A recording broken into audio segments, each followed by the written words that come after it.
Good morning, Jen Blanchard, Berkshire Hathaway HomeServices, and I am making this video as part of my A Few Minutes with Jen series. This video is going to be real quick. It's going to be a question and answer video. I am planning on doing several of these just so that you can go on my YouTube page and click on the topic you need to know about and listen for 5 or 6 or 10 or 60 seconds on learning the answer to a particular question. If you have a question you want answered, please let me know and I can do a video on that as well. So here we go. Here's the first question that I'm going to address in this series.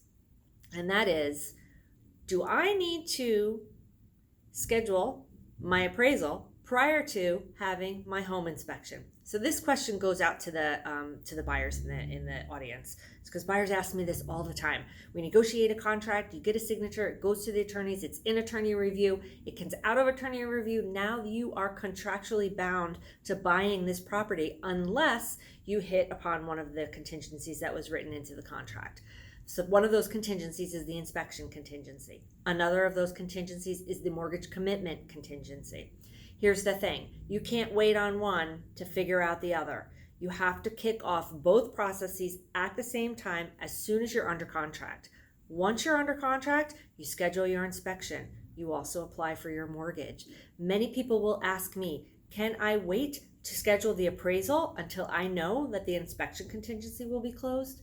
The answer is you could, but that's not really acting in good faith. You want to continue to move ahead, both trains, parallel tracks, so that you can get to that same station when it's time, all right? So you may put at risk a little bit of money because you do need to spend some money to apply for your mortgage, to pay for the appraisal, to pay for the inspection. That's money that you're gonna have to spend no matter what. So you don't want the seller to think that maybe you are wavering. You really just wanna go full speed ahead, both processes at the same time. If you have a question or you're concerned about it, give me a call. We can talk it through. There are exceptions to every rule. Have a great day.